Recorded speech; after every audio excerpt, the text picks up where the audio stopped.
বিসমিল্লাহির রহমানির রহিম। Hello everyone, আসসালামু আলাইকুম। আপনারা সবাই কেমন আছেন? আশা করছি সবাই ভালো আছেন। আলহামদুলিল্লাহ, আমিও ভালো আছি। তো কাছে এবং দূরে যেখান থেকে আমার ভিডিওটি দেখছেন তাদেরকে অনেক অনেক ধন্যবাদ। তো আপনাদের মাঝে ছোট্ট একটি ভিডিও নিয়ে চলে আসলাম। আশা করছি ভিডিওটা ভালো লাগবে। তো ভিডিও শুরুতেই বলে রাখি, যারা ভিডিওটি দেখছেন প্লিজ একটা লাইক দিয়ে কন্টিনিউ করবেন। আর যারা নতুন বন্ধু আছেন সাবস্ক্রাইব করে পাশে থাকবেন। অলরেডি যারা সাবস্ক্রাইব করে দিয়েছেন তাদেরকে অসংখ্য ধন্যবাদ। তো এটা গতকালকের ভিডিও ছিল। একটু স্বর্ণকারের দোকানে চলে গেছিলাম আমি, মেয়েদের গলার চেন আনার জন্য। তো নিয়েও আসছিলাম।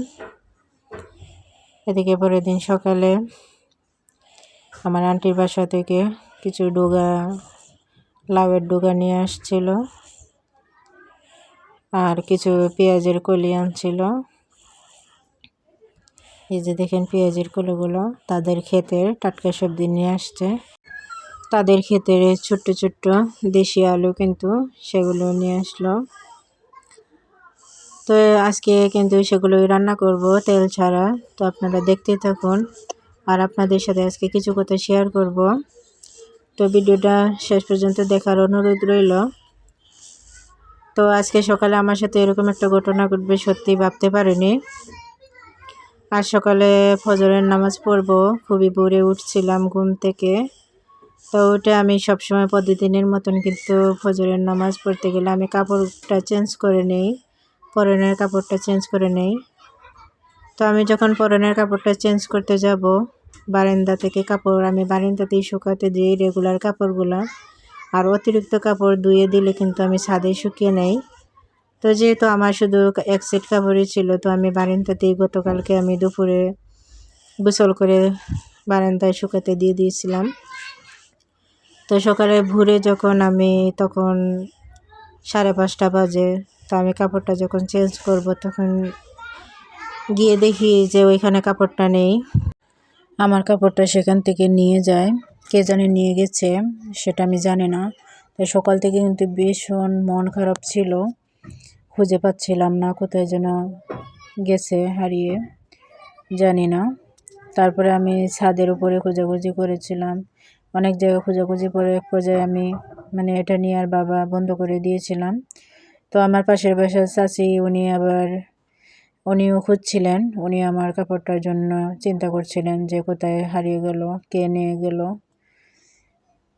তো উনি আবার খুঁজতে খুঁজতে আমার বাসার পেছনে ড্রেন ছিল, তো ড্রেনটা অনেকটা লম্বা ছিল। তো ড্রেনের একদম শেষ মাথাতে দেখা যাচ্ছে যে কাপড়টা পরে আছে।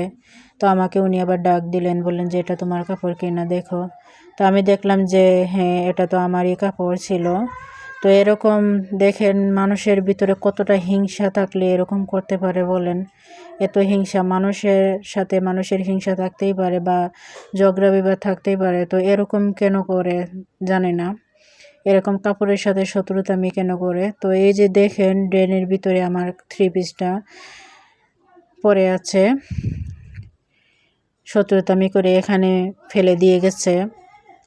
তো এগুলো আমার আশেপাশের মানুষ ছাড়াই বা আর কে করবে, দূরের মানুষ এসে তো আর করবে না।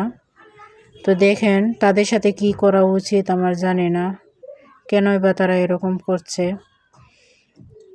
আর তারা কিসের শত্রুতার বিবাদে এরকম করছে সেটাও বুঝতে পারছে না।